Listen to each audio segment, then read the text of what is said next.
নমস্কার, অন্নপূর্ণা হেসেল থেকে আমি নতুন একটা রেসিপি আমি আপনাদের সাথে শেয়ার করছি।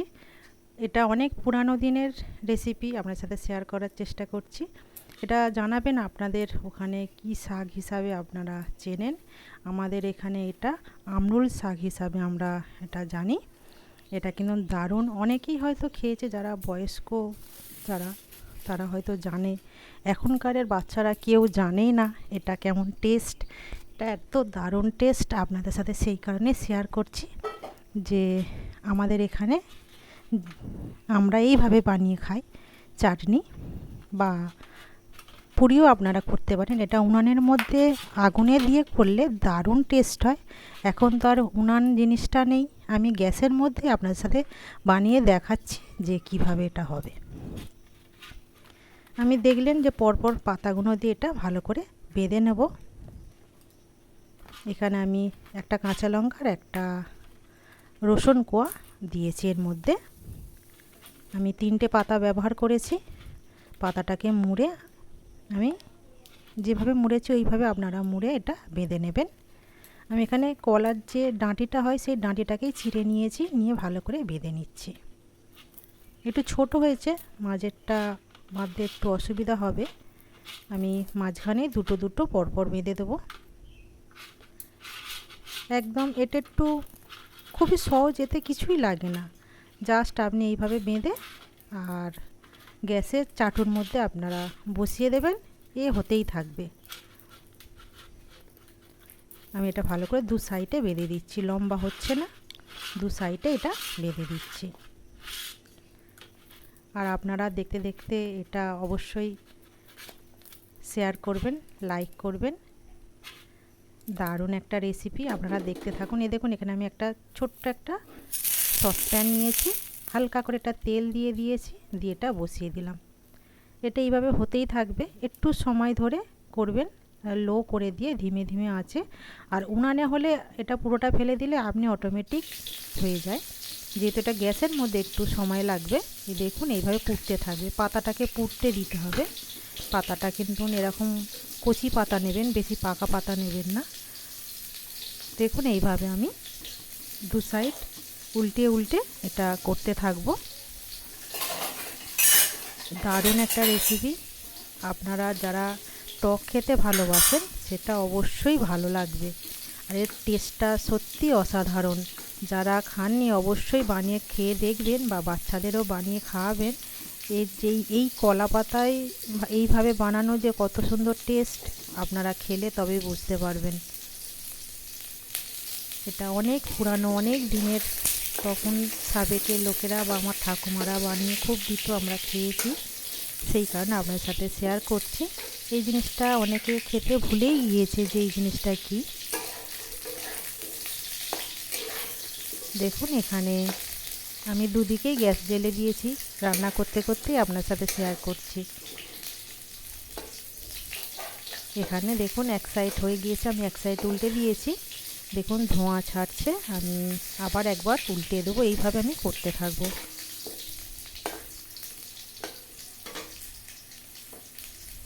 আমি আবার লো করে দিলাম, যেহেতু এটা অনেকটা ওই সাইডটা হয়ে গিয়েছে। আমি আবার দেখুন চেপে দিচ্ছি। আমি এইভাবে চেপে চেপে শাকটা আমি বানাবো। দেখুন এক সাইড উল্টে আবার এক সাইড উল্টে দিলাম।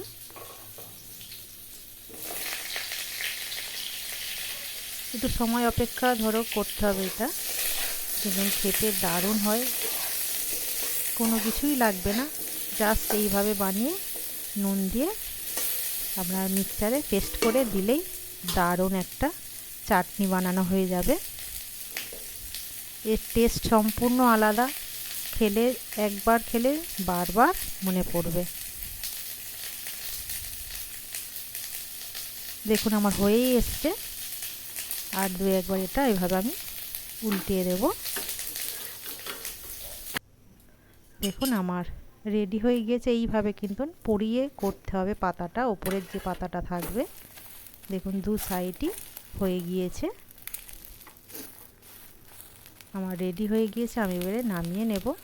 নিয়ে আপনারা পরের স্টেপ দেখাচ্ছি আমি এটা কিভাবে আর কি বানাবো। রেডি হয়ে গিয়েছে আমার এখানে।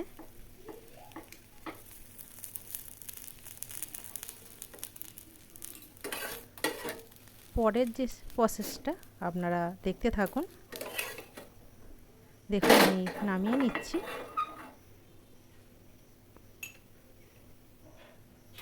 নিয়ে পরের প্রসেসটা এই দেখুন দেখাবো কীভাবে হয়েছে। আমি এখানে 2 হাত ব্যবহার করছি, গরম তো সেই কারণে 2 হাত দিয়ে আমি খুলে এটা দেখাচ্ছি। আস্তে আস্তে খুলবেন যাতে না কলা পাতার এই পোড়াগুলো ওর শাকের মধ্যে লেগে যায়। দেখুন শুধু ওপরের পাতাটাই পুড়েছে, ভেতরের পাতা কিন্তু একই রকম আছে। আমি 2টো হাত ব্যবহার করছি। দেখুন শাকটা একদম গলে গিয়েছে। দেখুন আমি এবারে এটা চামচ দিয়ে তুলে দেখাচ্ছি আপনাদের। এটা আমি এবারে মিক্সারে পেস্ট করে নেব এইভাবে। প্রচণ্ড গরম, আমি এটারে পেস্ট করে বাকিটা দেখাচ্ছি কি কি করতে হবে। আমি এর মধ্যে সামান্য পরিমাণ মতো নুন দিয়ে দিলাম, যে যেমন খাবেন নুন টেস্ট সেই অনুযায়ী। দেখুন এখানে আমার কিন্তু পেস্ট করে আনা হয়ে গিয়েছে। এই দেখুন এর মধ্যে কিন্তু সর্ষের তেল ব্যবহার করব। খাবার সময় এই সর্ষের কাঁচা তেলটাই দারুণ লাগে খেতে। দেখুন আমার রেডি হয়ে গিয়েছে চাটনি। আমি এর মধ্যে বেড়ে দেব কাঁচা সর্ষের তেল। বেশি দেবেন, সামান্য দিলেই হবে। আমি এটাকে তেলটাকে ভালো করে এর মধ্যে পেস্টের মধ্যে মাখিয়ে নেব। এখানে আমার রেডি হয়ে গিয়েছে চাটনি।